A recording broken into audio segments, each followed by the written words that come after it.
how are you going to live that out? Well, you stay humble. And you choose now, right now, to be humble.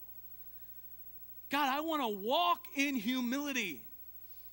The goal is that we humble ourselves. Bill Hybels calls this passage of Scripture, Pastor Bill Hybels, countercultural. It's one of the most countercultural chapters in the whole Bible. Because if you really want to be great, then the direction you got to go is down. Let me say it this way.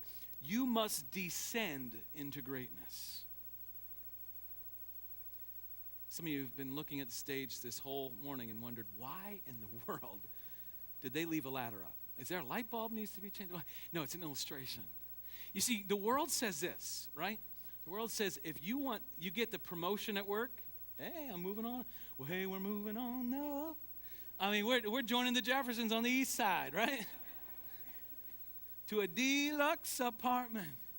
And so the world says if you want to be great, I mean, you think of a politician.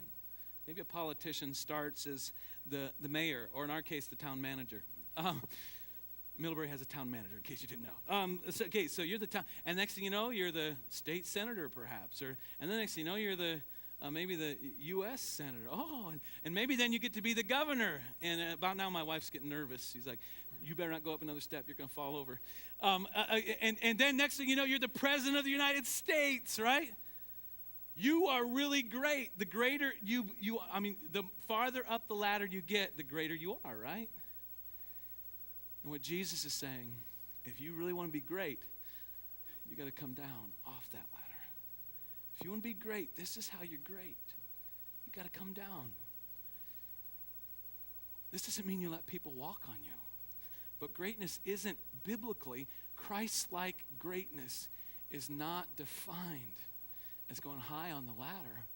It's when you've got the position high on the ladder, how much do you come down?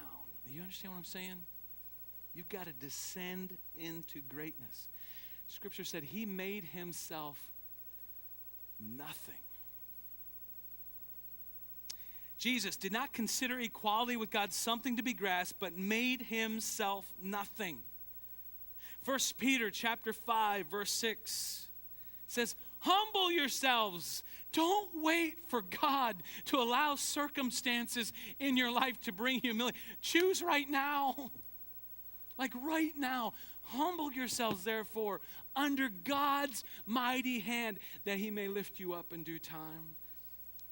Matthew chapter 20 again, verse 26. Not so with you. Instead, whoever wants to become great among you must be your servant. You must descend into greatness. God is the one who lifts up. God is the one who places you in positions of greatness. But it starts with us serving in humility. I've seen people who man has lifted up, who man have put in places of leadership.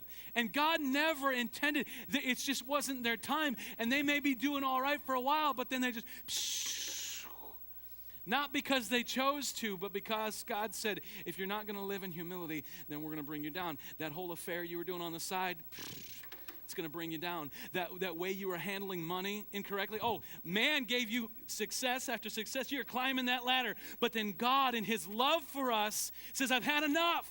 I've tried to help humble you in the area of your finances, in the area of your morality, whatever. And so he said, and so we come falling down. You will come down off the ladder. I will come down off the ladder one way or another. We just have to choose. Am I wanting to choose right now? Or am I wanting to fall face first and fall and break a shoulder or my hand or whatever? You will. Greatness, descend into greatness through humility. That's what it looks like.